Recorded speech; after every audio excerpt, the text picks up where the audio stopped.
up. Sum up how I am. Welcome up, Earthlings. We're still on this floating rock in space. Oh, damn it. Yeah. I'm actually inside my mind. I'm not even here. I've dissociated from this moment. Perfect. Can I join you? Yeah, wait, can we have a party in RJ's mind instead?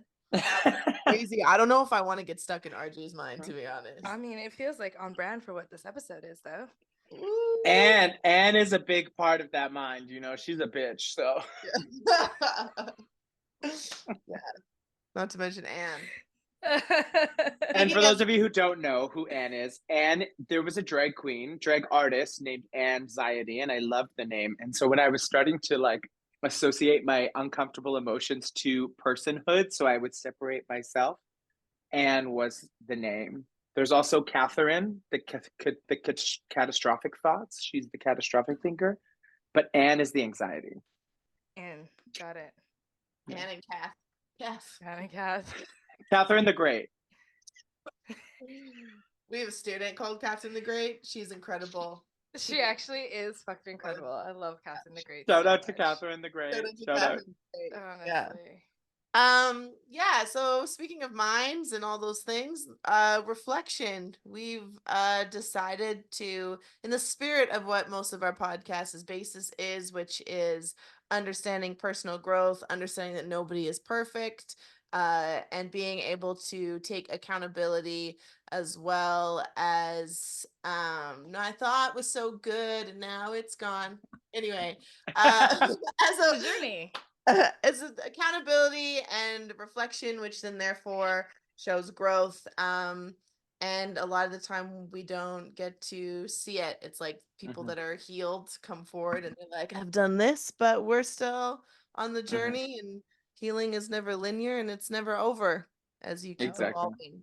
So, and we're not professionals by any means. The whole basis is our lived experience as we're experiencing it. So you might listen to this and think that the statements or views that we make are somehow universal and apply to all things, but no, ma'am, that's your way of putting us in a box. And bitch, we don't exist in a box. We exist as living, breathing, fucking human beings. We just had a show about that. Don't put me in a box. We just had the nasty show about that. Don't put me in a box. Don't. Let us remind you that our podcast is called Glorious Mess. What world does that say perfection? You know? Yeah. No. Yeah, so we wanted to start bringing in some reflection on takeaways of our previous podcasts or episodes, because in the moment, also when you're chilling with some of the three closest people in your life, you do just start rambling a bunch of shit, and then you think about it and you're like, that's not really what I meant, but I got caught up. Yeah. So I'm gonna go first. That episode we did about trigger warnings and cancel culture, obviously, honestly, lots got people talking, which is what we wanted. And I wanted to kind of touch base on, also, I don't hear or watch myself think out loud very often. So this whole process has been really interesting to hear what I sound like, if that makes sense. Also, never realized how often I say as my buffering thing. Holy shit, if you need a drinking game, watch these on YouTube, and every time I say take Mine will be how many times I fucking stutter. the buffering. Yep, period. That's what I just said. So, as I was saying, I made a generalized comment about, like, and I realized watching it back, it seemed like I was dismissing childbirth, and kind of putting it in a box of, like, it's not a big deal, as an example. And I wanted to kind of further explain where I was coming with the trigger word stuff. Is I do believe that trigger warnings are really important to protect people that have obviously been through trauma. Where I was coming from was more so, and same with the land acknowledgement. I do believe it's really important work. I do believe that it's really important that we're doing it. But what has happened with society-wise is a lot of people aren't taking the time and the interest to actually dismantle the capitalism that's within their companies or communities. They're just slapping on this thing that's now considered a check mark so that you don't seem like a dick, but underneath all the check marks, nothing has changed for you. You're still a dick. You're still a dick. Yeah. And so that's and for me, what I sometimes feel with trigger warnings is it's another checklist that we're saying. And sometimes even in my own personal experience, everyone carries their own versions of trauma. I sometimes will get triggered more so from the trigger warning and then proceed to get into the content and be like, this wasn't as severe as what you have been sharing about. So now I've come on activated and online for kind of nothing. Like your trigger word triggered me before your actual content. So that's where I was kind of coming from as an example with the pregnancy. And I will want to say, like, I know a lot of moms, I know a lot of people that have experienced some really and obviously I've not given birth myself, so I cannot understand, but I have heard stories. And I want to make sure that people don't think that I'm dismissing the miracle of bringing babies and life into this world. And so much stuff can goes on. Even my own mom has a crazy birth story for my sister, so I just want to make sure that I'm not dismissing that, and kind of further explain where I was coming from. And the baseline of that whole episode for me was your art shouldn't be made digestible for everybody, because then therefore for me it's not art. It's like a form of kind of generalized entertainment. And art is a conversation. It's meant to share stories. And if we put ourselves into this controlled average box, then those stories aren't shared how they should be, or as expanded as they should be. I mean, So that is my reflection. I also realize that I say things off the cuff a lot, and I'd be like, oh, did I mean that in that moment? In the moment I did, but perhaps we are allowed to change our minds, people, and grow and reflect. Well, I also I'm that whole time I was also thinking about like some of our other podcasts too earlier of like, I think I don't remember which one we said this in, but I think we were talking about media, but that like there has to be something for everybody, but not everything has to be for everybody. And so I think that like art also should be that way. Whereas like as long as you can find the art that does light you up, that does feel good, that does not trigger you, I think that it's okay if there is art that does and you just don't watch it, that it's just not for you. But it might be for somebody else, and it might be okay that it's for somebody else if it can exist in that way. I love that. And I think, I don't know if for me, it's just, I said what I said. And that's really, I said what I said. And I think that that's an okay thing. We resist conflict, we resist disagreement, but we forget to remember that we're constantly living with inner conflict and conflicting ideas and ways of being and existing. And that's a part of living, that's a part of relationship. And so if I choose to create, and we, the three of us, bring these stories, these ideas, these parts of ourselves to life, we're allowed to do that in a way that is for us. And you, as a listener, are allowed to say, no, it's not for me, and turn this shit off. Hopefully you don't, but if you do, that's stay, okay. But within you, right? Cool. And there's a sense of vulnerability, like with us sharing our stories like this, and it is super vulnerable. And I'm honestly, RJ sent us like the number of people that are watching this now, and I'm like, oh, people are actually watching this and listening. So thank you so much. But it definitely made me be like, oh, as somebody that I'm really particular on how I let people see me. That part. Yeah, like this is quite vulnerable for me. I'm sure it is for y'all too. It's really cool though, because I think sharing your experiences, for those of you that do appreciate the glorious mess, we are here to show you that you can be messy and successful and pretty. Yeah, this is very outside of my comfort zone. I echo Bronwyn a lot in the sense of like I'm very particular about what goes out to the public about me, and so the fact that I'm just stepping out into the public and we're just letting it roll is terrifying. Do something that kills you every day. And also, so now, I mean, what are we here to talk about today? Ooh, we got a check-in question because we haven't checked I'm excited. And I kind of reflection. I want to call this episode Party Girls Never Die. Ooh, Yes. I love that. I do. Party love girls that. never die, and hoes do in fact get cold, but not very often. And they Listen, this hoe gets cold now. Okay, Yes, my now. days of not getting cold are over. This is the seasoned hoe. Okay. Um, what's the most unique or unexpected substance you've tried, and what was your experience like? cute, cute. Wait, I'm what? laughing. Like I'm gonna tell you like substance because I mean it's Oh, substance. It can be general, but I mean in this conversation, I think we're going into probably more like illicit substance territory. So, trigger warning. um, trigger warning. Yes. But one is Yes. I psilocybin. So I think we've all tried psilocybin. Bronwyn once had a job where they provided this psilocybin, and she had given me the microdose capsules. And so I would take them every few days, and I was like newly in my alcohol-free lifestyle at the time, and I would take them every day. And so one every other day, and then one day I decide to take two. Now on this day that I took two, I also it took some like other mushroom, lion's mane, and other stuff, and then I didn't eat. And then I was facilitating an online like workshop for a provincial network on Indigenous. Well, anyway, and I'm sitting there and it just hits me that I'm high and I'm like losing sense of reality. And so I just leave the Zoom meeting and I get my dog Bina, which I shouldn't have done it, but I get my dog and I go for a walk and I'm literally stopping at every window, looking at people in such a panic, being like, if they're normal, I'm normal, right? And I'm just staring in the window with my dog who's just like already anxious and confused, like what the hell's happening?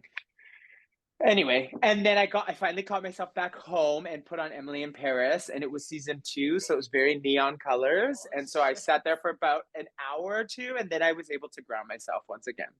Were you Was I okay? high? No, I was not because and so why I'm saying it's like unexpected is I didn't expect to be actually high, but because I had taken two and not eaten and probably was like exacerbated by the other mushroom vitamins I was taking, I lost my damn mind. Anyway. The text I was getting that day. You have to remember this is somebody that doesn't know what that type of high feels like, is already extremely anxious with what's going on in their body. Fair enough. And Fair so enough. the text I was getting was, Bronwyn, you said this was fine. I was like, well, he's like, I took another one and I just wanted, I was like, well, this is probably what's happening too. You'll be fine. Go home, put on a sheet, chill Yeah. out. Don't look at No, yourself in the mirror. Yes. Oh my don't. god. Windows are closed. Derealization. Yeah. Was Oh quite my the experience. god. What about you? Any unexpected substances you've tried or experienced, experimented with? Um, honestly, Unexpected. unexpected. No. Yeah. There But might be if it's unexpected, it might be a trigger warning. yes, yeah. Um, oh my God. So to be honest, the first time that I actually, I'm gonna call it tripping balls from the microdose, but it wasn't. We made a tea, and Yeah. I was up in Whistler for a friend of mine's birthday, and she really wanted to do it. You know, those days when you're peer pressured. I don't really like to alter my mind in that way as far as like drugs go or things. I'm more of a I know what the fuck's going on. Everything's just heightened kind of person. Um, let's just say I've never seen the Whistler Village like I have had that. I I was like I am the bigger person out of all my friend groups. It seems like all my besties are like 5'2", and so but Yeah. my tolerance, except for our chick. You like the um short. yeah, so anyway, long story long, people are always surprised when stuff hits me way sooner, way faster. I'm very susceptible to all that.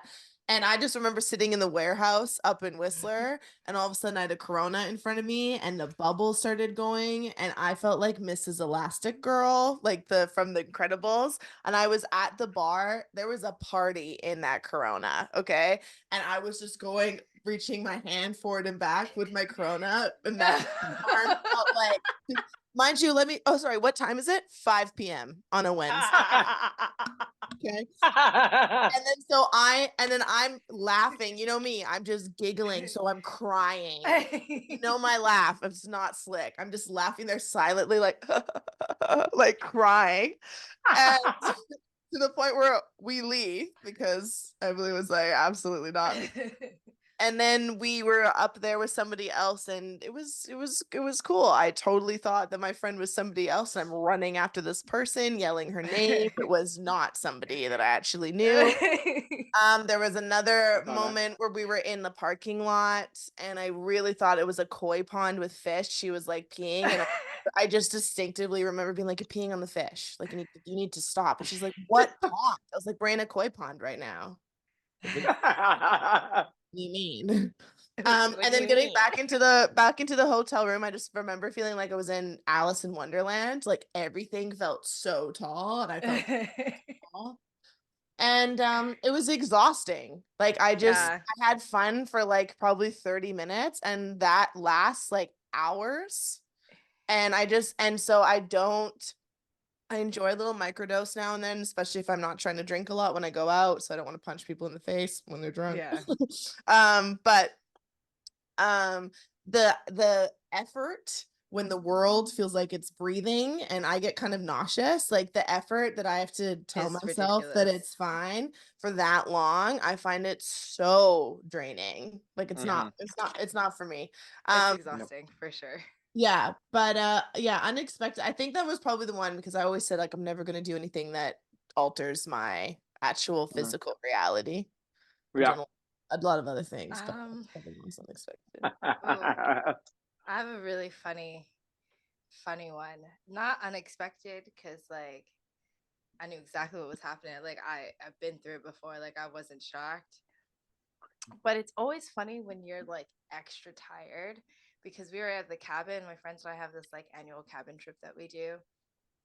And we had spent a whole day out in the sun, and we like for whatever reason, we were obsessed with this idea of doing a slip and slide. We had to have a slip and slide. So we made one. We like went into the town, like got like a massive tarp. We like were doing like dish soap with hot water. We're making one. We were doing the slip and slide for hours. When I tell you the way that I was so bruised up and pruny, whatever, we finally were like, okay, we have enough. Half of us are like, we got to go shower. I was like, we need to wind down. We're going to play a game. We're playing this game, which we also, three of us should play one day. It's called Hues and Cues. It's actually fucking phenomenal. I love this Next game. episode. When shit is not right, this is a terrible game to play. Okay? I was like calling colors of like, okay, it's orange. Orange is over here. And they're like, Taylor, that's green. You're on the opposite side of the board. Where the fuck are you seeing orange from right now? I'm like, what are you talking about? The board is right there. Orange is right there. I've been staring at green for 25 fucking minutes, thinking that color square was green. I had this board all ass backwards. Anyways, the whole point of this was that like I was like, fuck all of this. I'm gonna take a shower. I'm gonna set some tea. I'm gonna grab a drink. I'm gonna settle myself down. When I tell you I accomplished none of these tasks and I was just pacing from the fridge to getting dressed, I didn't even get dressed. For 35 minutes, I was still in a towel, going up and down these stairs, in and out of the fridge, outside into the yard, trying to make tea, trying to grab a drink, trying to get dressed. And I just kept bumping into my friend Martin, who was also in the same position as me. And we just kept looking at each other, being like, what is our task? Huh? Okay. And just carried on until I finally got it done. And I was just like, I'm never doing this again. Yeah. And was it mushrooms as well? Psilocybin? No. Was it LSD or like acid? It's giving acid based on the story. Okay. Blink twice if it's acid. No. So then when our parents away. No, these are like super light notes of like substances and like kind of stories that you can laugh at in the moment, but like they can also be terrifying. I had a great time. It was just more of the sense of like, again, it wasn't my first time. Like it wasn't, I that's why I say like it wasn't unexpected. Like I wasn't doing anything that I hadn't done before or anything like that. It was just more of the sense of like, you kind of just get so wrapped into it, and then all of a sudden you get into this like weird loop where you just can't accomplish anything and everything becomes really hard. And I was just like, I'm just I'm done. It's like, I'm done. We need to wrap this night. This time, we cancel this time. Can I just go back and get my 4 hours and I don't want to Yeah. quit? Well, I think everyone can agree. We've all experienced substances, and substances, you know, even caffeine is a substance. But I think this Yes. conversation will probably situate more in like alcohol and illicit substances, if we're going with the legal term, but like street Honestly, the drugs. biggest one is alcohol. Like, I have never been so stupid drunk than on Yeah. anything else. Actually, yes.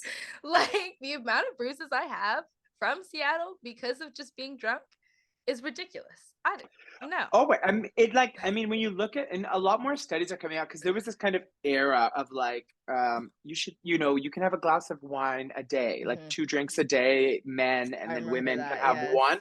But Yeah. Health Canada has come out recently being like, no, alcohol is linked to every bad thing, and it is Yes. not good at all, period.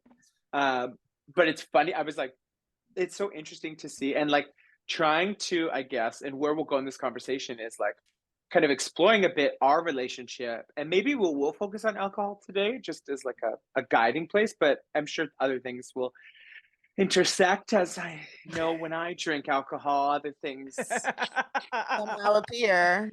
a little bit of snow appears. But It's getting chilly. but I think like Going skiing. this having like this idea of like having a healthy relationship with a substance is not something I think we talk about, because I think No. that there can be a place for substances in surviving complex and intense moments in our lives, and to sometimes relax and disconnect from and enjoy life a little bit more when we're like overwhelmed and things like that. But it's like this broad spectrum of like really risky. And I always talk about my mom. Like, my mom is very like AA, no, like alcohol, no drugs, nothing, cannot have anything. That's hers. And that can be her truth, and that's okay. And yet I still maintain, you know, I go on my periods of alcohol freeness and drug freeness. And I think they're absolutely astonishing and beautiful. So I guess I'm going to start this first question of like, what roles have you found like substances have played in how you engage like socially, and how are you like in connecting your relationships? Oh my God. This is like Honestly? so huge for me. I didn't even clock that I had social anxiety because every time I was out in public, I was a late bloomer as far as like partying goes. I had my first drink at my wet grad, when I was 17. My wet grab. I know, I was like, wet what is grad. that? My Wet wet grad. grad, when I was 17, didn't get invited to parties and all that. And then I moved to Vancouver and I was free falling. We used to Drug go to the City. we went to 7-Eleven. No, before drugs though. We used to go Yes. after the club to 7-Eleven and steal White Castle sliders, and then go Yes. home and eat them because we were so poor. We had no money. Yes, we had no Yes, money. White We Castle spent sliders. spent it all in the club. We would go to 7-Eleven and I wasn't slick. I had my purse and I would just like slide it all like Cheetos, Twix bars, and I'd buy like a banana or something and be like, thank you so much, and like leave. Yeah. But to your social anxiety, you Yeah. were saying. So anyway, so I was yeah. How far she's come. No social anxiety then. Yeah, no, because I was drunk. Like, this is Yeah. what I mean. Every time I would be in a social gathering, even if it was like a cider or some one thing, like every time I was outside, I had an alcoholic drink in my hand. And it wasn't until I started going out sober, and we're talking like 5 years later, but like Taylor was there when I had my first, like, oh, what the fuck's wrong with me? Like, I feel like everyone's looking at me. I got like super paranoid, ran out of the theater because I thought everyone was looking at me and judging my outfit, even though it was a cute outfit. You looked so cute. Yeah. Anyway, so that's when I clocked it. So for me, I liked who I was drunk because I felt like that was actually as bold as I wanted to be normally and how I viewed myself. And so and drinking was growing up too, like drinking played a pretty interesting role in my upbringing as a kid. You know, alcoholics run in my family. And so coming here, but I never clocked myself as that because there's always like that rule is like, oh, but I'm not drinking at work. It's just 7 days a week after work. Yes. Well, So isn't that we kind of make these little mini contracts with ourselves, and they based on these ideas like, oh well, I still woke up today for work, so therefore I'm not an it's not alcoholic. affecting my life negatively. Yeah. I can do Yeah. both. Yeah. So socially, yeah, like I loved who I was drunk to a point, and then it got, you know, not now. That's another story, but socially, yeah, it made me really bold and funny. And I think that like you kind of become this ideal self in some ways, but I think what's happened now in my 30s with alcohol, even when I do drink, like it is that like I get anxiety in the couple of drinks, and Yeah. then if I happen to just finish up a couple of drinks, then I have a weird night's sleep, and then I wake up the next day, and then I kind of create this vicious cycle of like, well, I should just keep drinking then, and can get stuck in like a loop of like, ah, I need this, but I know this causes this, and yet I know I shouldn't, but I kind of go in this vicious cycle. And I think for me, socially, or not socially, but like from my family, like I come from many generations of alcoholics, and I've seen it destroy, many lives in my family who've like recent passings as well, like succumbed to their addictions or liver cirrhosis or so many things because of their battle with substances. And I can respect and understand that they're just trying to survive and go through and hold on to so much complex trauma, I think there. Yeah. But It's an illness. It's not, Yeah. yeah, we've really shifted past the original idea of like, oh, you're just an addict, just stop drinking. It's like, no, it's not that simple. It's, this no, Yeah. so becomes complex. a survival strategy to keep yourself Yeah. alive. That's why I love Gabor Mate, who talks about like the strength of substance users in wanting to stay alive. I think that's such a Yeah. cool reframe of like the fact that you choose to not die and you stay through and then are just trying to manage is a really strong trait. So for me, I think, yeah, it's been a part of my life my whole time, but it's gotten me into some trouble. And so I think that's why I'm Yeah. loving this like alcohol free era right now. And I never take it in a grandiose I'm drinking or I'm not drinking. It's like really informed by how I'm emotionally feeling, where I'm at, because I know if I drink and I'm emotionally activated, then it becomes a vicious cycle of like Yeah. hiding and packing down pain and then not being able to deal with. Yeah. Yeah. Yeah. Sure. Yeah. What's funny is that I hate the taste of alcohol. Can't stand it. So, but I loved being drunk. And so Mm, socially at parties and things like that, I thrived. Even if I only knew one person, if I'd go, like I went to so many frat parties where I would just know one person and they were fine leaving me alone, because at a party, whether I was sober or drunk, that type of inhibitions free and all that stuff, I thrived. mhm, I hate dinners because I'm not a casual drinker. I would rather just have nothing. And that is like bars, dinners, things like that. That is where there's all this pressure to drink, and not like to get mhm, hammered, but just to have a drink, to have a cocktail. Let's try this thing here. And I was like, mhm, it one is not, unless it's a fancy new thing that I have to really try because it seems really interesting as just as a drink, regardless of yeah. it has alcohol in it or not. Sure. But this idea of like, oh, I have to have a glass of wine at dinner, or I'm like, no, like what is this 1 2 drinks and then it's dinner, and some dinners are so long, and then yeah, they only start off, but like, well, we're just only gonna have a couple, and now dinner's 3 hours long and people are 6 drinks in, but they're not Mhm, drinking because it's not a party. You're not no. trying to. But now, because we're at a dinner and it's casual, and now they've just casually had 6 drinks, now they're kind of tipsy, but I'm not, because I'm also a heavyweight. And then, and I'm just Mhm, like, and I just had 6 drinks for what? And I didn't even want them. And mhm, so now I've this animosity at dinner time where I'm like, everybody's like half drunk. I'm not. but they keep begging me to keep drinking more because we're casually having, it's just dinner. And I'm like, Mm-hmm. I wanted to go home an hour ago. I Yeah. didn't want to be here. There's so much social etiquette, if you can even call it that, Yeah. revolving around alcohol.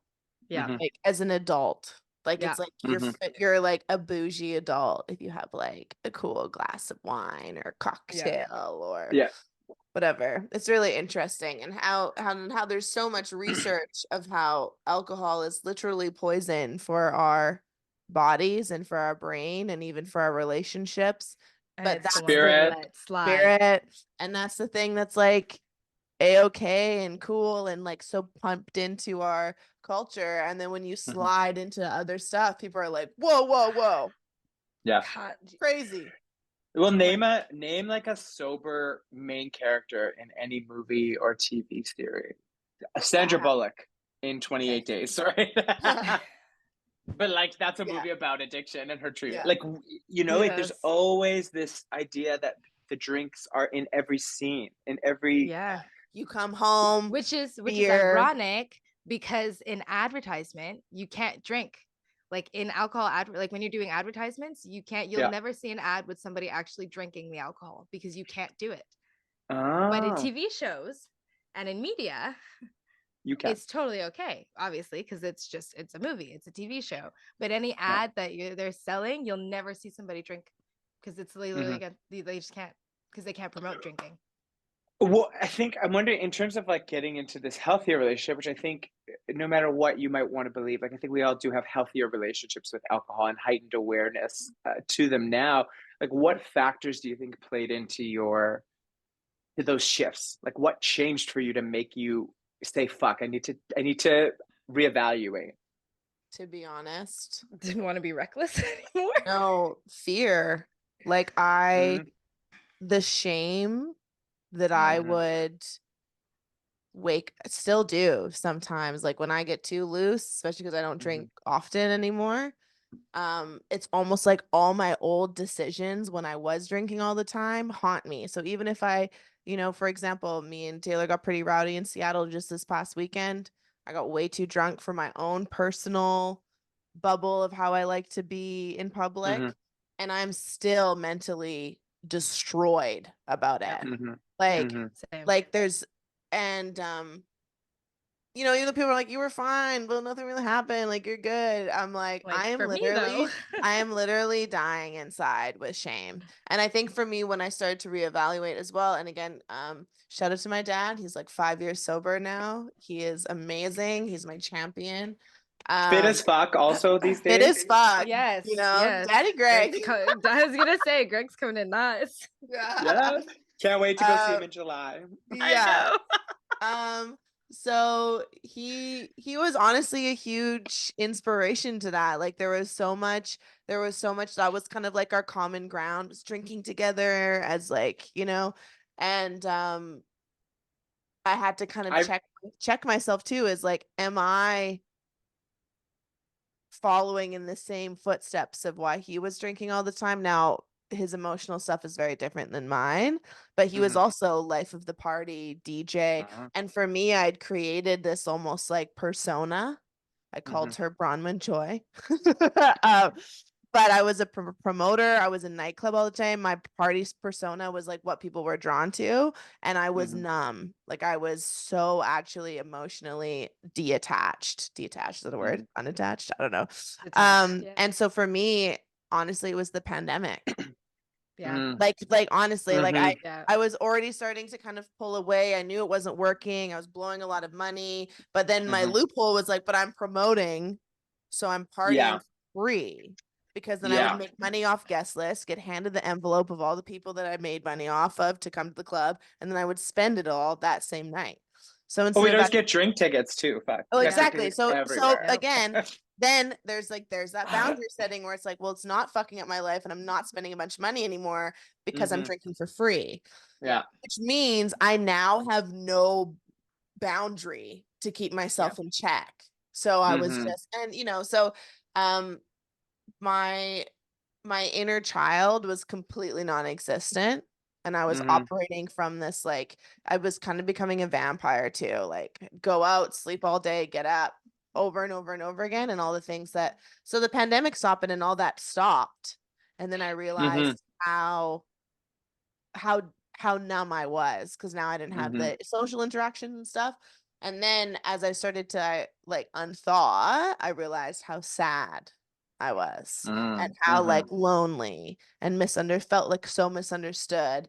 And then that is actually when all my healing started, because there was the entertainment district was shut down. Like you kind of, and so many people started still sitting in their houses and drinking and like partying inside, and I didn't. I just stopped, faced the music, and so in a weird way, as much as the pandemic sucked on so for the world, I don't know, to be completely honest, if I would still be here in the capacity that I am now if my own personal world had been forced to shut down. Like no dancing, no promoting, no entertainment outside social butterfly mask that I was hiding behind. You were alone in your apartment. What the fuck's up? Yeah. Crazy. Yeah. And I still struggle with it. Like I still, Yeah. and then, there's still times where I go out to blow off steam, or I want to be looked at. I like to feel really pretty. I like to remove all my director and teacher hat and just be the 29-year-old that's hot wandering around. Yes. But that little party demon in there is still very much alive, and I still have to remind myself, why am I in a bar right now just wanting to get annihilated? Because normally if I'm there, it's because some people do it because they're feeling really sad or angry, or for me it's burnout. When I'm feeling nothing, I like want to drink more, and just to kind of which I've only just clocked, like probably in the last couple months. It's actually not that I'm sad or carrying anything. I'm burnt out. I'm not feeling anything. I'm starting to turn off. Sorry, that was no, it's a great segue, because that's literally, that was me. So like I was such a, like, when I was in the zone, because like I loved a busy schedule. I packed my schedule with work and dance and school like every waking hour, and I would do it in such a big bulk. And then all of a sudden I had a taste of freedom where it was a break, or we had like reading week or like summer break or whatever, and it would just, because I was burnt out. I was tired, I was burnt out, I didn't want to work anymore, I didn't want to do anything, and I wanted to just let loose and have fun. And so then I basically would just take the cap off. And danger, danger, when you take the cap off, there is no, all that compression just explodes. And I would just do it all the time. And so I would just explode. And so the pandemic, having nothing and having to be like, okay, well, how do I find little joys? Because I have nothing now and I can't go there. I can't do that. But I also, like, I'm still in school, but now I'm doing it online and I'm stuck in my house and I can't see my friends and I can't do anything. And your How dog do is I crazy. find, yes, my dog's insane. How do I, find the little joys? How do I find the ones where I can't take the cap off, but I can crack it a little bit? And honestly, and I'm still also trying to find how often I can let it come off, but it is letting the cap come off every now and then that is finding the healthy relationship, as opposed to just like shutting it slam shut, and to be like, okay, I got a week, bam. And then I've just demolished a whole week, and then I feel like shit after, being like, I wasted a whole week for fun that I can't even remember because I blacked out half of it. And now I feel like shit for another month while I have to get my life back on track to then do this whole process again. The pandemic really fucked a lot of us up, and I think that was when I did my year and a half of sober, which was a great year and a half, if you remember, Bronwyn. And we were like, look at us, we're not drinking ever again. Look at us. And we almost talked in this like finiteness of it. I remember at the time, but it's funny to see where I'm at now with it. But I think my most recent break into sobriety, this season's promo photo shoot, but it's like I think is I think the medical. I didn't realize, like, I've ran into like relational conflicts and legal conflicts and issues around drinking. And somehow my mind still was like, no, but it's fine. It's fine. You can drink again. Like I would just like take a big period of not, and then it's fine. We can do it again. And look at me. I'm at this event and I had this one glass of wine and I went home. So therefore I'm okay. And that line is so you need to engage with it, but it's so easy to just flip and then it just boom, it's all over. And so this last one for me was the medical piece, like how my body was so destroyed from the grand bender, as I've titled it. And I was going through, there was family, another cancer announcement in the family, and then feeling trapped in my experience, stressed by school, the natural life of being Raymond Jordan Johnson Brown and trying to be 20 people at once. And like, I was just escaping it all. And I started and I kept going. And then it created, like risk. I got like a stomach parasite. And then I was on IV antibiotics in Vancouver. So I live in Montreal, for those of you listening. I was in Vancouver at a work event. I got after it ended, I got a stomach parasite. After I got the stomach parasite, had another infection when I got to Alberta, had to get another round of antibiotics. Then I got back home and I was just starting to kind of feel better. And then I got an abscess on my fucking ass. And I had to get like minor surgery in a French hospital where they spoke no English. So I really had no clue what was going on. And for those of you who don't know, trigger warning, abscess, is that like you have to heal from the inside out. And so I had to go to the clinic every single day. And there was just this additional hole in my anus that just had to slowly heal. Separate hole. But it was so crazy to me to be like, a normal body would have been able to fight all of these things. But because I had chose to overindulge, my immune system was so fragile that I couldn't. And that was like, I think the scariest thing for me. And so at least in last of medical reasons, that was like the latest factor for me. Yeah. And it was fucking terrifying. It was wild. I went, for those of you listening, so when we did the promo for this season, I actually came from the hospital late to the photo shoot. That's why I'm wearing the toque in the photo. You think because it's an aesthetic that I wear on my Instagram, but it's really because I didn't have time to do my hair because the photo shoot was really late and I had just finished getting like an IV in.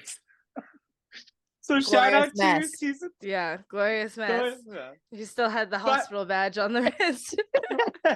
But I'm curious, like in terms of like getting a healthier relationship, maybe we can go quick of like just what do you think are some of the things you've heard from friends, like when you're trying to take a sober night or a night off, like what are some of the barriers in terms of your social relationships when it comes to making different choices?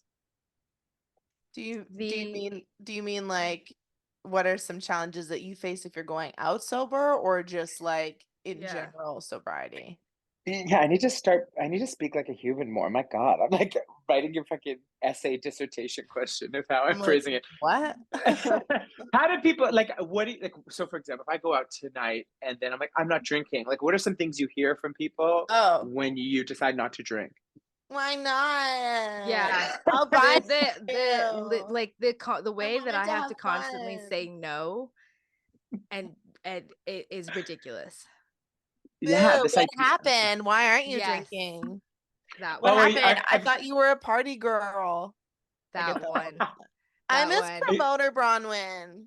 Or I don't even get that anymore. My friends will just slide the shot in front of me. That's not even a question. I'll be like, no, I'm not drinking the night. They'll give me a you.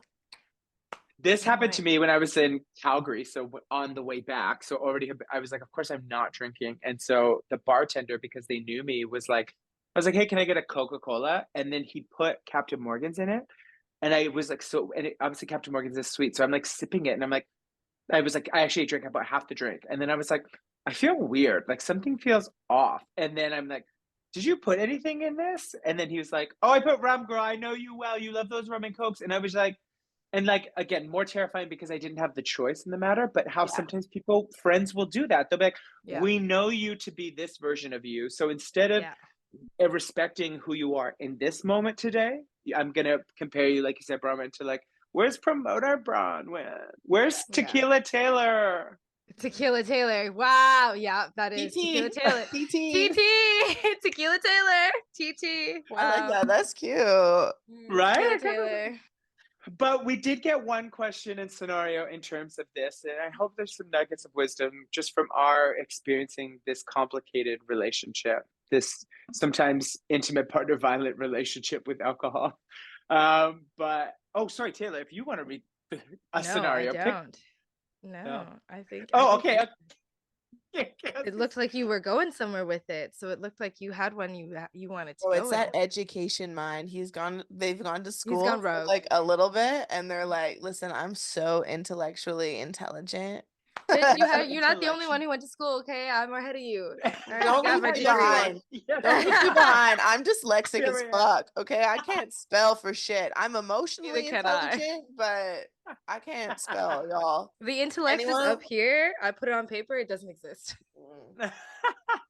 Okay, let's go to this question here. My best friend has started using substances more frequently, and I'm worried about their well-being. How can I intervene and express my concerns without alienating them or pushing them away? Ooh. Want to go on? Okay, Go for go it. for it. I like. I'll go for it. No. I mean, shit. If you want to, you said that like you were ready. Why, damn. No, I am a huge fan of making sure that you are finding a way. And I say this like because this is so important. Tough love does work, but tough love doesn't mean that you're being disrespectful or harsh. And so you can't change the person.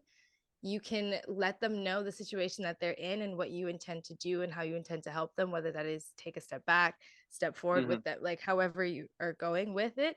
But know that it's up to that person 100%. So you don't like, I say that in the sense of like express your concerns, but coming from a place of just letting them know. Because if you're trying to express your concerns with hopes that that will then change their mind, they won't. That they won't, and that's not for them to.